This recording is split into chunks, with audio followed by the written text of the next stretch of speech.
Today's episode is sponsored by Spartan Chemical Company.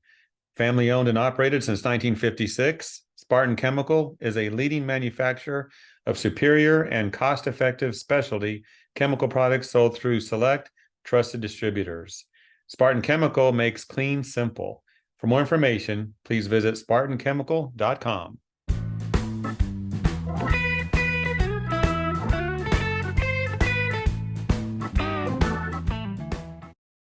Today, I'm with Steve Ashkin, the founder of the Ashkin Group.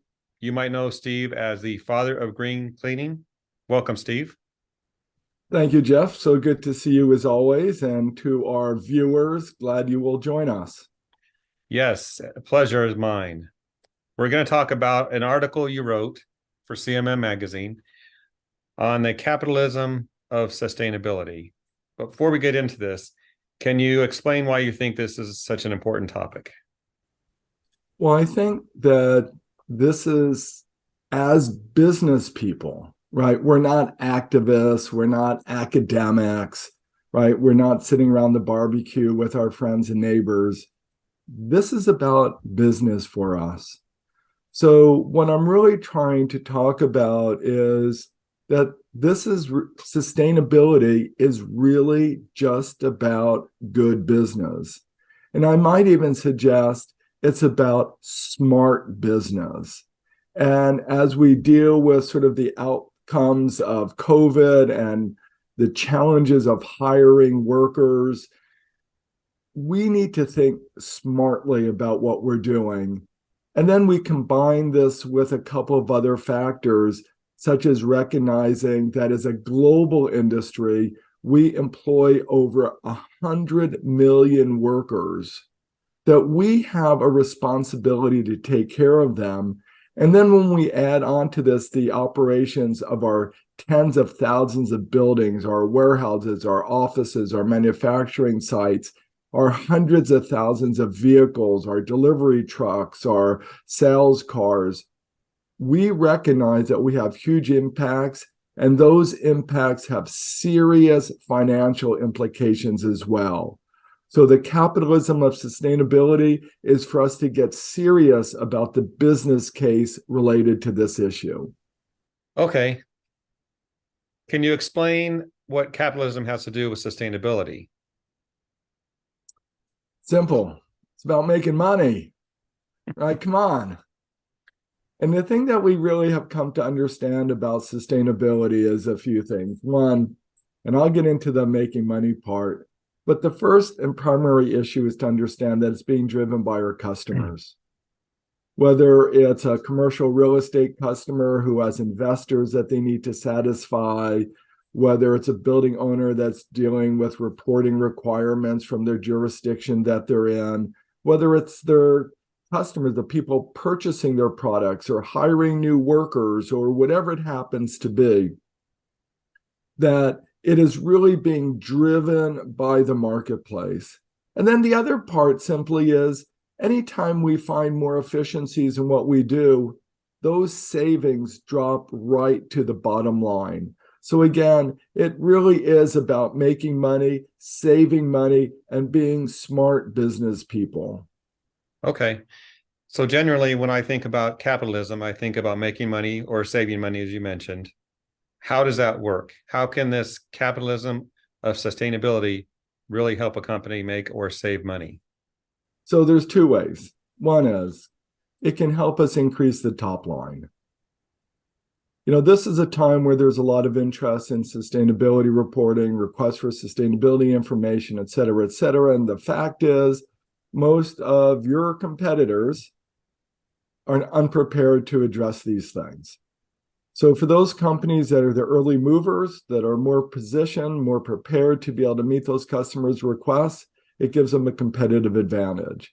For those who are aware of what it is, they can help educate their customers, they can prepare their salespeople, and they can do things right. So driving top-line sales, acquiring customers, retaining customers.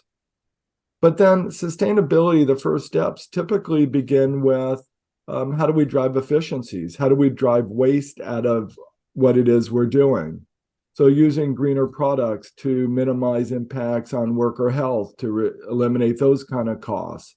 operating our vehicles more fuel efficiently, so we're using less fuels, which saves money.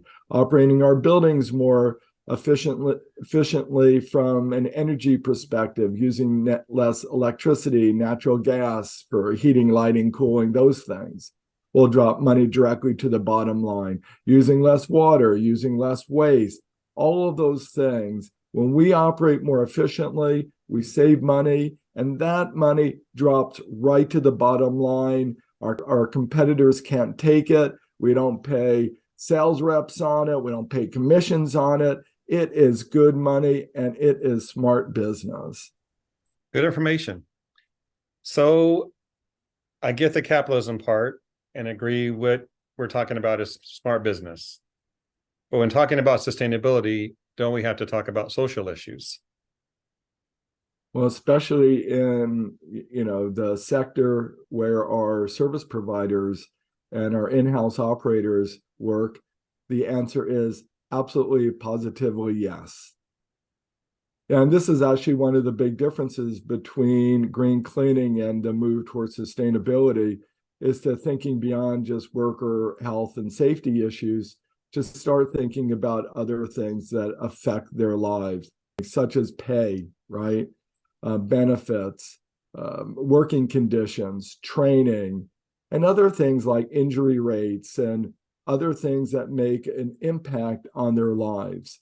And again, with the challenges that we're having at the current time, being able to fill open positions, making sure that we're taking care of our existing workforce is incredibly important. And it also creates a foundation to differentiate ourselves again from our competition. Because if you're working in a building and you have less injured people, there's a better chance that you're going to be able to provide a better, more consistent service for your customer.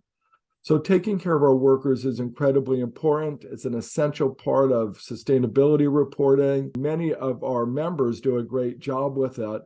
And the other part about it is, in my opinion, there's a very small percentage of service providers that cheat, that pay workers cash under the table, that hire them as independent contractors so they don't have to pay some of the Social Security, other federal requirements for supporting them.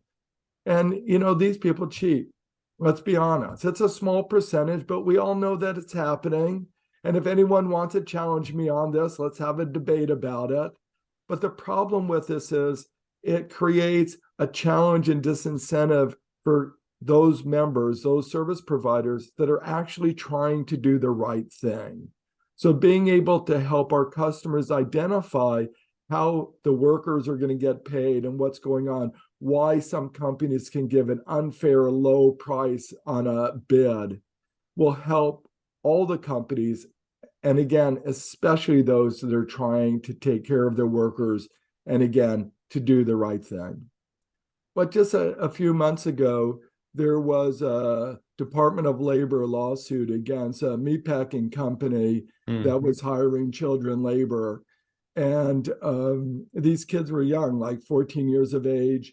They didn't have hair on their face. Some kids, mature really early. So we might think that, they were, of the right age. They were little kids.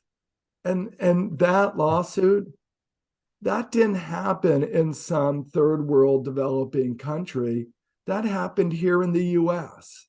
So this is a problem that we don't want to talk about, but it hurts everyone in our industry that's really trying to do the right thing. And we need to get to the bottom of it and make sure we're really protecting our members. Agreed. So is there anything else to talk about with this capitalism of sustainability? By the way, that doesn't flow easy. Capitalism of sustainability. Well, I thought of calling it, sustainability for capitalists. But part of what we have to do is first understand the underlying business issues before we're able to go and explain to our capitalist friends and customers why this is good. So we can work on what we call it But the bottom line is it's an important issue. I appreciate ISSA's efforts along these ways. And for your viewers, I hope you'll consider joining ISSA's sustainability initiative.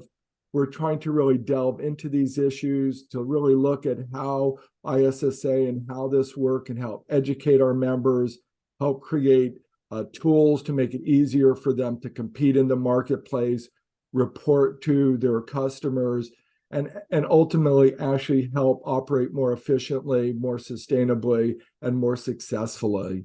So I hope that's the one thing that I hope people will consider doing. Jeff, perhaps you can, I know in the article we post the URL for the application. It's totally free. Maybe there's a way you can post it in this video, but I hope everyone will join and help us change the global cleaning industry and really do a better job protecting the 100 million people that we care for.